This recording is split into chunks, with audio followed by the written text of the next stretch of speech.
Praise Lord. ജെനിസ് മണിയിലേക്ക് എല്ലാ ദൈവമക്കളെയും സ്വാഗതം ചെയ്യാണ്. നമ്മൾ ക്രിസ്മസ് ആഘോഷിച്ചുകൊണ്ടിരിക്കുകയാണ്. ഇനിത് പുതിയൊരു ന്യൂ ഇയറിന് വേണ്ടി നമ്മൾ ഒരുങ്ങുകയാണ്.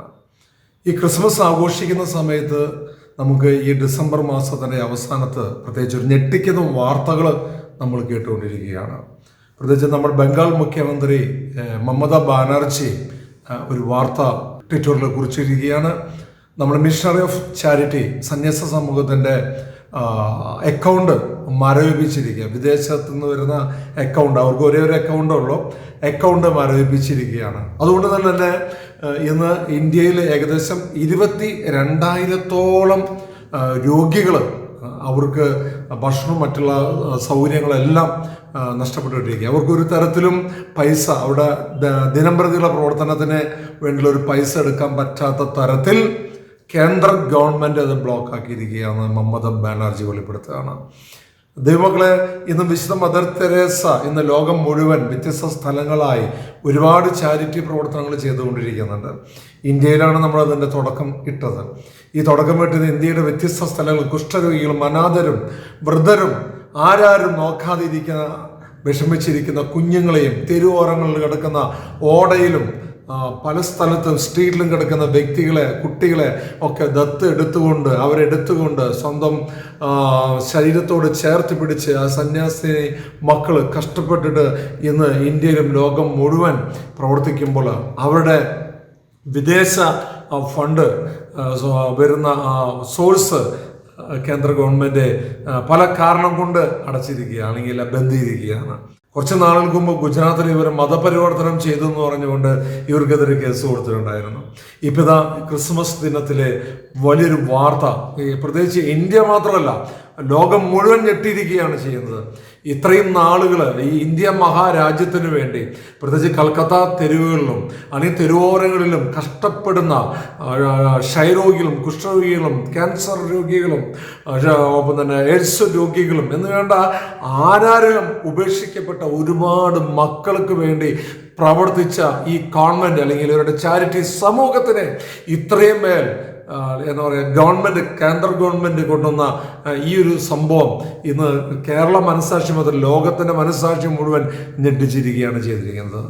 ഈ കുറച്ച് ദിവസങ്ങളായി പ്രത്യേകിച്ച് നമ്മുടെ ക്രിസ്മസിൻ്റെ ദിനവും അതിന് മുന്നോട്ടിയായി നമ്മുടെ കേരളത്തിലെ പുറത്ത് അയൽ സംസ്ഥാനമായ കർണാടകത്തിലും ഒപ്പം തന്നെ ഹരിയാനയിലും യു പിയിലൊക്കെ നമ്മുടെ ദേവാലയങ്ങൾ തല്ലി തകർത്തുകൊണ്ടിരിക്കുന്നു, അല്ലെങ്കിൽ ക്രിസ്തുവിൻ്റെ ബിംബങ്ങൾ തകർത്തുകൊണ്ടിരിക്കുന്നു, അല്ലെങ്കിൽ ക്രിസ്ത്യൻ ഇൻസ്റ്റിറ്റ്യൂഷൻ നടത്തിക്കൊണ്ടിരിക്കുന്ന, അല്ലെങ്കിൽ ക്രിസ്ത്യൻ സ്കൂളുകളിൽ പ്രത്യേകിച്ച് അവിടുത്തെ പഠിക്കുന്ന കുട്ടികൾ ക്രിസ്മസ് സെലിബ്രേറ്റ് ചെയ്തതിൻ്റെ പേരിൽ അവിടെ മത തീവ്രവാദികൾ കടന്നു വന്നുകൊണ്ട് അവിടെ അത് മുഴുവൻ അലങ്കോലാക്കാൻ പറ്റിക്കൊണ്ടിരിക്കുന്നു. ചുരുക്കം പറയുകയാണെങ്കിൽ നമ്മുടെ ഇന്ത്യ എന്ന മഹാരാജ്യത്തെ ഇന്ന് ക്രിസ്ത്യൻസ്, ന്യൂനപക്ഷക്കാർക്ക് എവിടെയും ഒന്ന് മനസ്സമാധാനത്തോടുകൂടെ പ്രവർത്തിക്കാൻ പറ്റാത്ത തരത്തിൽ തകർന്നുകൊണ്ടിരിക്കുകയാണ് ചെയ്യുന്നത്. ഇത് കേട്ടുകൊണ്ടിരിക്കുന്ന വാർത്തകളൊക്കെ കേട്ടുകൊണ്ടിരിക്കുന്ന ഒരുപാട് മക്കളുണ്ട്. ഈ ഒരുപാട് മക്കൾ ക്രിസ്ത്യൻ നേതൃത്വത്തിലുള്ള ഒരുപാട് മക്കളുണ്ട്. ആരായിക്കോട്ടെ, ക്രിസ്ത്യൻ നേതൃത്വത്തിൽ വ്യക്തികൾക്ക് ഈ സമയമെങ്കിലും നമ്മൾ പ്രതികരിക്കണമേ, ശക്തമായി പ്രതികരിക്കണം. നേതൃത്വ നിലയിലുള്ളവർ ശക്തമായി നമുക്ക് എതിരെ പ്രതികരിക്കേണ്ടിയിരിക്കുന്നു. കാരണം മമതാ ബാനർജി മാത്രമല്ല, മറിച്ച് ഒരുപാട് മക്കൾ ഇന്ന് നാനാജാതി മതസ്ഥര് ഒരുപാട് വ്യക്തികൾക്ക് വേണ്ടി അത്രമാത്രം വർഷങ്ങളോളം കഠിനമായി അധ്വാനിച്ചുകൊണ്ട് മനുഷ്യജീവന വില മനസ്സിലാക്കിക്കൊണ്ട് പ്രവർത്തിച്ചുകൊണ്ടിരിക്കുന്ന മദർ തെരേസയുടെ ചാരിറ്റി, വിശുദ്ധ മദർ തെരേസയുടെ ചാരിറ്റി സമൂഹത്തിന് കൊടുക്കുന്ന ഏറ്റവും വലിയ ശിക്ഷ നമ്മൾ കൊടുത്തുകൊണ്ടിരിക്കുന്നത്. ദൈവങ്ങളെ, ഈ സമയം നല്ല രീതിയിൽ നമുക്ക് പ്രാർത്ഥിക്കണം, പ്രതികരിക്കണം. നമ്മൾ നല്ല രീതിയിൽ നമ്മൾ പ്രതികരിക്കണം. നമ്മൾ ക്രിസ്ത്യൻസിനെ, പ്രത്യേകിച്ച് ക്രിസ്ത്യൻസിനെ എന്ത് ചെയ്താലും പ്രതികരിക്കാതെ പോകുന്ന ഒരു വലിയൊരു സമൂഹമായി മാറിക്കൊണ്ടിരിക്കുകയാണ്. ഈ ക്രിസ്ത്യൻസിന് ഏത് സഭാ നേതൃത്വത്തിൽ വെച്ച വ്യക്തിയോടെ, സഭാ നേതാക്കന്മാരായിക്കോട്ടെ, ആരായിക്കോട്ടെ, ഈ ചെറിയ നിസ്സാര കാര്യങ്ങൾക്ക് വേണ്ടി തർക്കങ്ങളും പ്രശ്നങ്ങളൊക്കെ കടന്നു വരുമ്പോൾ ഇതെല്ലാം വേദനിക്കുന്ന വലിയൊരു സംഭവങ്ങളാണ്. വളരെ ക്യുക്കായി പെട്ടെന്ന് ഇതിനുവേണ്ടി നമ്മൾ പ്രതികരിക്കണം. ഒപ്പം തന്നെ നമ്മൾ പ്രാർത്ഥിക്കണം. ഈ സമയങ്ങളിൽ പ്രത്യേകിച്ച് 22,000-ഓളം ഔദ്യോഗിക കണക്കനുസരിച്ച് 22,000-ഓളം അനാഥ മക്കള് അവർ വിശന്ന് ആരാരുമില്ലാതെ വീണ്ടും നശിക്കാൻ അനുവദിക്കരുത്. നമ്മൾ അതിനുവേണ്ടി ഹെൽപ്പ് ചെയ്യുന്ന ഒരുപാട് ഹെൽപ്പേഴ്സുണ്ട്, സന്യാസിനികളുണ്ട്. ഇവരൊക്കെ വേദനിപ്പിക്കുന്ന മതപരിവർത്തനം നമ്മൾ ചിന്തിച്ച് നോക്കിയിട്ടുണ്ട്. അതിൻ്റെ ചരിത്രങ്ങൾ പഠിക്കുന്ന സമയത്ത് പലരും അതിനെക്കുറിച്ച് തെറ്റായി വ്യാഖ്യാനിച്ചുകൊണ്ടിരിക്കുന്നുണ്ട്. അങ്ങനെയാണെങ്കിൽ ലോകം മുഴുവൻ എത്രമാത്രം ക്രിസ്ത്യാനികളെ എന്നേ മാറ്റാമായിരുന്നു. ദുർവ്യാഖ്യാനങ്ങൾ കൊടുത്തുകൊണ്ട്, കള്ള കേസുകൾ കൊടുത്തുകൊണ്ട് ഇങ്ങനെയുള്ള പ്രസ്ഥാനങ്ങളെ നശിപ്പിക്കുന്ന ദുശക്തികൾ ആരാണേലും, ദൈവങ്ങളെ നിങ്ങൾ ചിന്തിക്കുക.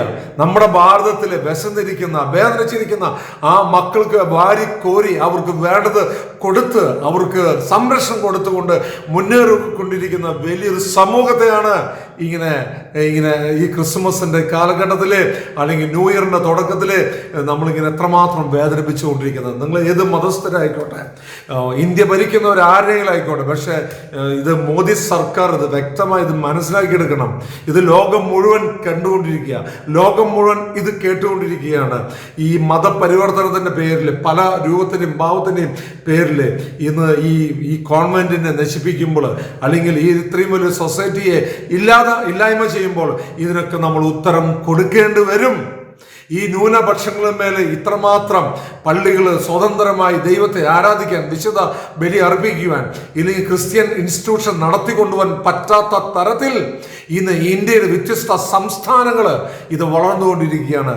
ഒരു പ്രത്യേക മത തീവ്രവാദികൾ ഇന്ന് ഇത്രമാത്രം ക്രിസ്ത്യൻ സമൂഹത്തെ ഇത്രമാത്രം വേദനിപ്പിച്ചുകൊണ്ടിരിക്കുമ്പോൾ, എൻ്റെ ദൈവമക്കളെ, നിങ്ങൾ മതം ഏതായിക്കോട്ടെ, നമുക്ക് ഈ മനുഷ്യരെ കോർത്തിണക്കിക്കൊണ്ട്, ഈ മനുഷ്യരെ പ്രത്യേകിച്ച് സംരക്ഷിച്ചുകൊണ്ടിരിക്കുന്ന മദർ തെരേസയുടെ കോൺവെന്റിനെ അല്ലെങ്കിൽ അവരുടെ ചാരിറ്റി സമൂഹത്തിന് വേണ്ടി നമുക്ക് പ്രാർത്ഥിക്കണം. നമുക്ക് എല്ലാവരും ഒരുമിച്ച് ഇതിനുവേണ്ടി നമ്മൾ പ്രതികരിക്കണം. അത് സഭാ നേതൃത്വത്തിലുള്ളവര് ഇത് കേൾക്കുക.